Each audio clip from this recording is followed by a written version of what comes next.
Asr-ı saadetin derinliklerinde tarihin akışını sessizce değiştiren ama gölgelerde kalmış çok özel bir isim gizlidir.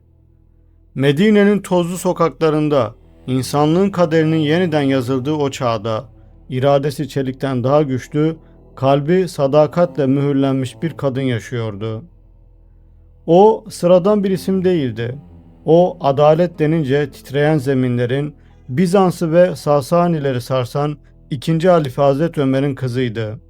Fakat onun asıl büyüklüğü ve İslam tarihindeki yeri sadece bu nesepte saklı değildi. O İslam'ın en kritik ve fırtınalı döneminde ilahi kelamın, yani bugün evlerimizde okuduğumuz Kur'an-ı Kerim'in yegane fiziki nüshasını koruyan, saklayan ve geleceğe ulaştıran o kutsal muhafızdı. Kimdi bu çölün vakur ve bilge kadını? Neden Peygamberimiz sallallahu aleyhi ve sellem onun için cennette de benim eşimdir demişti? Gelin, tarihin tozlu sayfalarını aralayalım ve Hz. Hafsa'nın hayat hikayesine hep birlikte fener tutalım. Mekke, peygamberlik nurunun henüz yeryüzünü aydınlatmadığı, cehaletin hüküm sürdüğü o yıllar. Bisetten, yani ilk vahiyden 5 sene önce şehre heybet getirecek olan Ömer bin Hattab'ın evinde bir kız çocuğu dünyaya gözlerini açtı. Adını Hafsa koydular. Annesi Zeynep, asil sahabi Osman bin Maz'un'un kız kardeşiydi. Hafsa daha çocuk yaşlarındayken babası Hazreti Ömer'in o sarsılmaz, eğilmez karakterini genlerinde taşıdığını kanıtlarcasına büyüdü. O dönemde çölün ortasında kadınların okuma yazma bilmesi neredeyse imkansız bir istisnaydı. Fakat Hafsa o ender, parmakla gösterilen okur yazar ve kültürlü kadınlardan biri olmayı başardı. Zaman akıp gitti. Mekke'nin üzerine İslam'ın güneşi doğdu. Babası Hazreti Ömer ile birlikte bu yeni dine teslim oldu Hafsa. İlk Müslümanların safında yer alan kahraman sahabi Huneys bin Huzafe ile evlendi. Eşi Huneys inancı uğruna önce Habeşistan'a hicret etmiş. Ardından Mekke'ye dönerek eşi Hafsa ile birlikte Medine'ye büyük göçe katılmıştı. Fakat Medine'de fırtına dinmek bilmiyordu. İslam ordusu Bedir'de ölüm kalım savaşı verirken Huneys de en ön saftaydı. Kahramanca çarpıştı, ağır yaralar aldı ve Medine'ye döndüklerinde şehadet şerbetini içti. Hafsa gencecik bir yaşta Medine'nin ıssızlığında dul kalmıştı. Hafsa'nın yalnızlığı babası Hazreti Ömer'in yüreğinde kor bir ateş gibi yanıyordu. Kızının güvenilir bir yuvaya kavuşmasını istiyordu. Akla gelen ilk isim, eşi Hazreti Rukiye'yi yeni kaybetmiş olan Hazreti Osman'dı. Hazreti Ömer vakit kaybetmeden Osman'ın yanına gitti ve kızı Hafsa'yı ona nikahlamayı teklif etti. Ancak Hazreti Osman biraz düşünmek için zaman istedi. Aradan birkaç gün geçtikten sonra şimdilik evlenmeyi düşünmüyorum diyerek bu teklifi nazikçe geri çevirdi. Hazreti Ömer kırılmıştı. Adımlarını bu kez sadakatin zirvesi Hazreti Ebu Bekir'e doğru çevirdi. Aynı teklifi ona da yaptı. İstersen kızım Hafsa'yı sana nikahlayayım. Fakat Hazreti Ebu Bekir'in tepkisi daha da sarsıcı oldu. Hiçbir şey söylemedi. Sadece sustu. Hazreti Ömer en yakın iki dostundan müspet bir cevap alamayınca derin bir üzüntüyle alemlerin efendisi sallallahu aleyhi ve sellemin huzuruna çıktı. Ya Resulallah sallallahu aleyhi ve sellem dedi. Ben Osman'a ve Ebu Bekir'e şaşıyorum. Hafsa'yı onlara teklif ettim, yanaşmadılar. İşte o an iki cihan güneşi Efendimiz sallallahu aleyhi ve sellem tebessüm etti ve tarihe geçecek şu sözleri fısıldadı. Ya Ömer, Hafsa Osman'dan, Osman da Hafsa'dan daha hayırlı birisiyle evlenecektir. Bu sözlerin altındaki derin sır kısa süre sonra çözülecekti. Allah Resulü sallallahu aleyhi ve sellem bizzat Hafsa'ya talip oldu. Hazreti Ömer'e sen kızın Hafsa'yı bana nikahlarsın. Ben de kızım Ümmü Gülsüm'ü Osman'a nikahlarım buyurdu. Hicretin 3. yılında Şaban ayında Hazreti Hafsa artık müminlerin annesi olma şerefine erişmişti. Nikahtan sonra Hazreti Ebu Bekir, Hazreti Ömer'in yanına gelerek o derin sükutunun altındaki gizemi açıkladı. Sana cevap vermeyişimin sebebi Resulullah sallallahu aleyhi ve sellemin bana daha önce Hafsa ile evlenmekten söz etmesidir. Elbette onun sırrını ifşa edemezdim. Şayet Nebi-i Muhterem ondan vazgeçseydi elbette onunla evlenirdim. İşte bu İslam'ın muazzam edebiydi. Sır bir emanetti ve sükût en büyük hazineydi. Hz. Hafsa hane-i saadete adım attığında 20 yaşlarındaydı. Evde Hz. Sevde ve Hz. Ayşe annelerimiz de vardı. Hafsa tıpkı babası gibi özü sözü bir, iradesi çelik gibi fakat mizaç olarak oldukça sert ve celalli bir kadındı. Bazen gençliğin ve fıtratın getirdiği insani durumlar sebebiyle hane-i saadette hassas anlar yaşanabiliyor.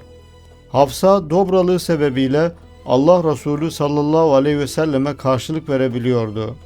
Babası Hazreti Ömer bunu duyduğunda kızını sert bir dille uyarır, peygambere karşı gelme diye nasihat ederdi. Yaşanan bazı mizaç çatışmaları ve aile içi hassasiyetler sebebiyle Peygamber Efendimiz sallallahu aleyhi ve sellem bir ara Hafsa'yı bir talakla boşadı. İşte tam bu sırada göklerin kapısı aralandı ve vahiy meleği Cebrail aleyhisselam yeryüzüne inerek Allah katından mutlak bir emir getirdi. Hafsa'ya geri dön, onu tekrar nikahına al. Çünkü o çok oruç tutan, çok namaz kılan bir kadındı ve o senin cennette de eşindir. Bu ilahi müdahale Hafsa'nın kalbindeki derin ibadet aşkının Allah katındaki değerini kanıtlıyordu. O gündüzleri nafile oruçlarla kavrulur, geceleri ise namaz kâmetinde erirdi. Hayatı tam bir zühd içindeydi. Yatak olarak kullandığı tek bir şiltesi vardı.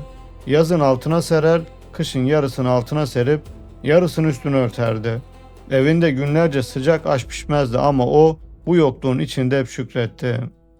Hane-i Saadet'te yaşanan bir başka olay ise Kur'an-ı Kerim'in ayetlerine konu olacaktı. Efendimiz sallallahu aleyhi ve sellem eşi Zeynep binti Cahş'ın odasında biraz fazla kalmış ve orada bal şerbeti içmişti. Bu durum karşısında Hz. Ayşe ve Hz. Hafsa annelerimiz aralarında anlaşarak Efendimiz sallallahu aleyhi ve sellem yanlarına geldiğinde ondan megafir, kötü kokulu bir bitki zamkı kokusu geldiğini söylediler. Naif ve hassas olan Allah Resulü sallallahu aleyhi ve sellem megafir yemediğini, sadece bal şerbeti içtiğini belirtti ve eşlerinin rızasını gözeterek bir daha bal şerbeti içmeyeceğine dair yemin etti. İşte bu olay üzerine Allah Teala Tahrim suresinin ilk ayetlerini nazil buyurdu. Ey Peygamber sallallahu aleyhi ve sellem, eşlerinin rızasını gözeterek Allah'ın sana helal kıldığı şeyi niçin kendine haram ediyorsun? Allah çok bağışlayan, çok esirgeyendir.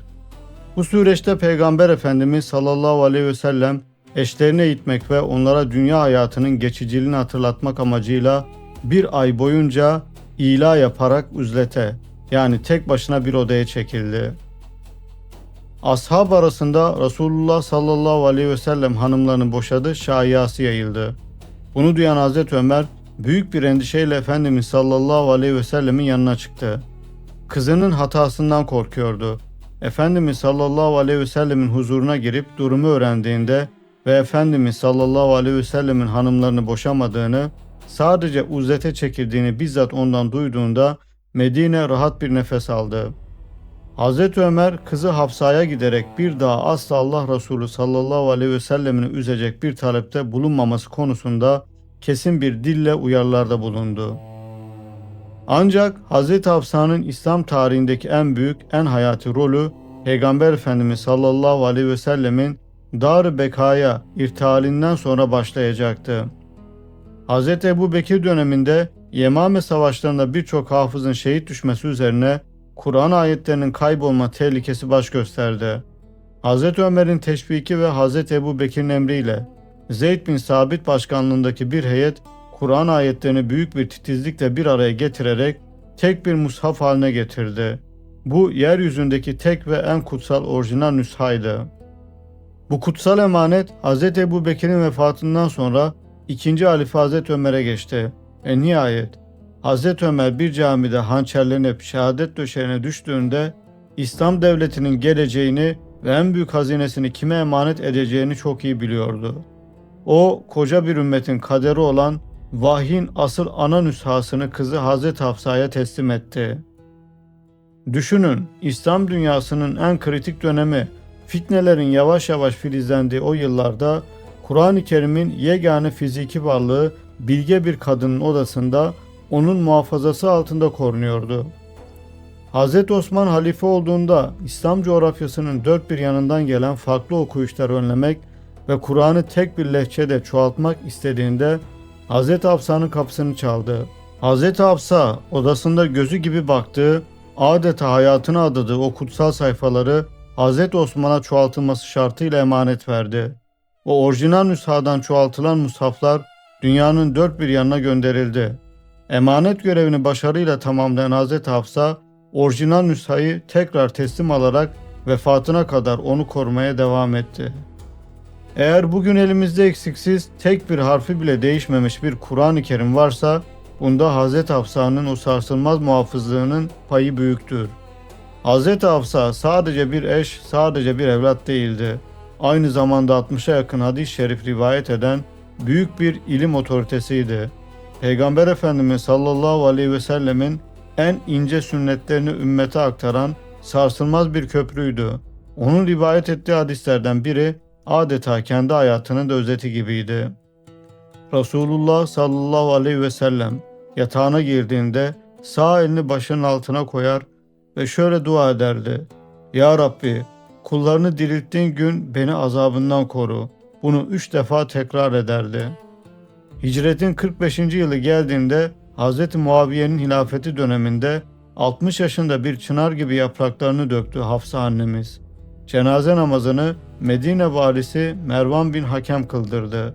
Ve o celalli, o dik duruşlu, o ibadet aşığı müminlerin annesi Cennetül Baki mezarlığında diğer annelerimizin yanına ebedi istirahatgahına tevdi edildi. O arkasında saraylar, altınlar bırakmadı. O arkasında bozulmamış bir dinin korunan en kutsal kitabını ve adalet timsali bir duruş bıraktı. Selam olsun mushafın muhafızına, selam olsun cennetin o vakur kadınına.